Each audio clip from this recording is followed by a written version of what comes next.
Sri Sai Satcharita, Chapter 41. As stated in the last chapter, we continue here the story of the picture. 9 years after the incident described in the last chapter, Ali Muhammad met Hemat Pant again and related to him the following story. One day, while wandering in the streets of Mumbai, he bought the picture from a street hawker.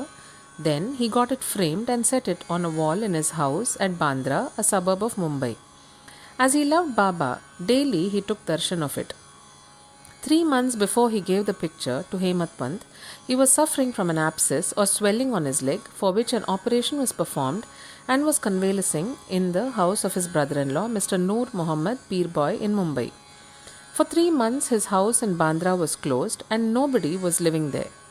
Only the pictures of the Baba Abdul Rahman, Maulana Sahib, Muhammad Hussain, Sai Baba, Baba Tajuddin and a few other stains were there. The wheel of time did not even spare these. He was lying sick and was suffering in Mumbai. Why should the pictures suffer there in Bandra? All the pictures met their end, but how Sai Baba's picture escaped it, nobody had been able to explain to me up till now. It shows the all-pervasiveness, omnipresence of Sai and his inscrutable power. The story goes like this. He had a small picture of Saint Baba Abdul Rahman from Muhammad Hussain Taryatopan many years ago. He gave it to his brother-in-law Noor Muhammad Peerboy, and it was lying on his table for 8 years. Once Peerboy took it to a photographer and got it enlarged to life size and distributed copies of the same amongst his relations and friends, including Ali Muhammad, who fixed it up in his Bandra house. Noor Muhammad was a disciple of Saint Abdul Rahman, and when he went to present the picture to his guru in an open darbar held by him, the guru got wild and ran to beat him and drove him out. He felt sorry and dejected. He also thought that he spent so much of money and incurred his guru's displeasure and wrath, as his guru, Baba Abdul Rahman, did not like image worship. He took the enlarged picture of Baba Rahman with him to Apollo Bandar, and after hiring a boat, took it and threw it in the sea. He requested the friends and relations to return their copies, and after getting them, 6 in all, back, had them immersed in Bandra Sea. At this time, Ali Muhammad was in his brother-in-law's house. He was told by them that his suffering would come to an end if he would soon immerse the pictures of the other saints also in the sea. On hearing this, Ali Muhammad sent Mehta, his manager, to his Bandra house and got all the pictures of the saints in the house to be thrown into the sea. When Ali Muhammad returned home after 2 months, he was surprised to find Baba's picture on the wall as before. He did not understand how Mehta took away all the pictures except this. He immediately took it out and kept it in his cupboard, fearing that if his brother-in-law saw it, he would do away with it. While he was thinking how it should be disposed of and who would keep it with care, Sai Baba himself, as it were, suggested to him that he should see and consult Maulana Ismu Mujawar and abide by his opinion. He met the Maulana and told him everything. After much consultation, they both decided that the picture should be presented to Anna Sahib, Hemat Pant, and that he would protect it well. Then they both went to Hemat Pant and presented him the picture in the nick of time. This story shows how Baba knew all past, present and future, and how skillfully he pulled the wires and fulfilled desires of his devotees. The following story shows that Baba liked very much those who took real interest in spiritual matters, and that he removed all their difficulties and made them happy. Stealing the rags and reading of Jnaneshwari. Mr. B.V. Dev, who was Mamlatdar of Dahanu in Thana district, wished for a long time to read Jnaneshwari, the well-known Marathi commentary on the Bhagavad Gita by Jnaneshwar, along with other scriptures. He could read daily 1 chapter of the Bhagavad Gita, but when he took Jnaneshwari in hand, some difficulties cropped up and he was precluded from reading it. He took 3 months' leave, went to Shirdi and thence to his home at Paud for rest. He could read other books there, but when he opened Jnaneshwari, some evil or stray thoughts came crowding up in his mind and stopped him in the effort. Try as much as he could, he was not able to read even a few lines of the book with ease.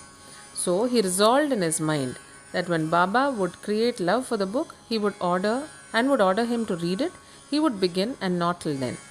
Then, in the month of February 1914, he went with his family to Shirdi. There, Zog asked him whether he reads Jnaneshwari daily. Dev replied that he was desirous of reading it, but he was not successful, and that only when Baba would order him to read it, he would commence. Zog then advised him to take a copy of the book and present it to Baba and start the reading after it was consecrated and returned by him. Dev replied that he did not want to resort to this device, as Baba knows his heart. Would he not know his desire and satisfy it by giving him a clear order to read? Dev then saw Baba and offered 1 rupee as dakshina. Baba asked for rupees 20, which he gave. At night he met one, Balakram, and inquired from him as to how he secured Baba's devotion and grace. Balakram told him that he would communicate everything next day after Arati. When Dev went for darshan the next day, Baba asked for rupees 20, which he gave willingly. As the masjid was crowded, Dev went inside and sat in a corner. Baba asked him to come closer and sit with a calm mind, which Dev did. Then after the noon arti was over and the men dispersed, Dev saw Balakram again and asked him his previous experiences, what Baba told him and how he was taught meditation. While Balakram was going to reply, Baba sent one, Chandru, a leper devotee, to call Dev to him. When Dev went to Baba, the latter asked him with whom and what he was talking. He said that he was with Balakram and heard from him his fame. Then Baba asked again rupees 25 as dakshina, which Dev gladly gave. Then Baba took him inside and sitting near the post charged him, saying, "You stole away my rags without my knowledge." Dev denied any knowledge of the rags, but Baba asked him to make a search. He searched but found none. Then Baba got angry and said, "There is nobody here. You are the only thief, grey-haired and old. You come here for stealing." After this, Baba lost his temper, got terribly wild, gave all sorts of abuses and scoldings.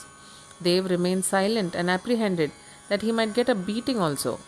After about an hour or so, Baba asked him to go to the Wada.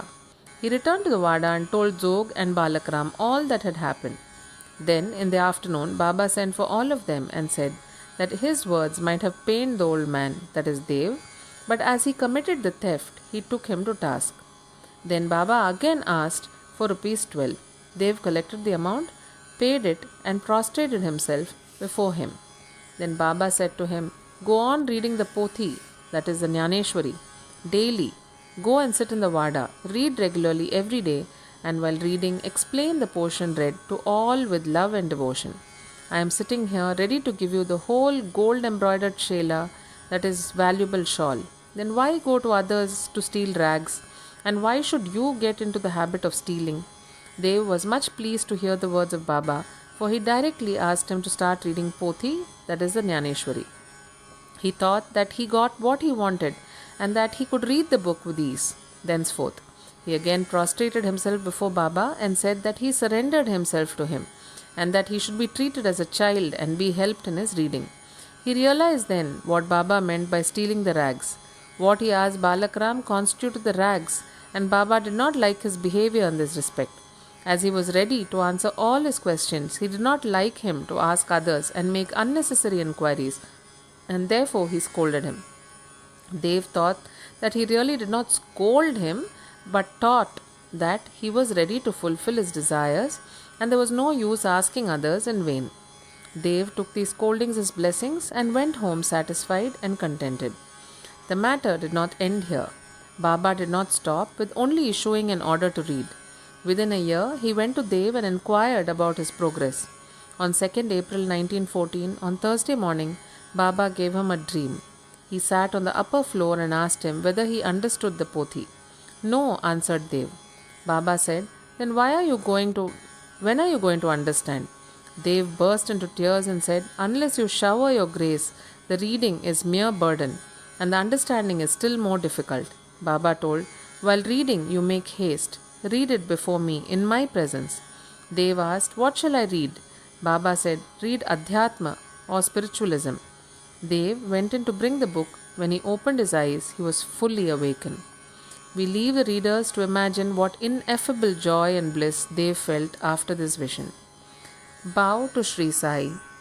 Peace be to all.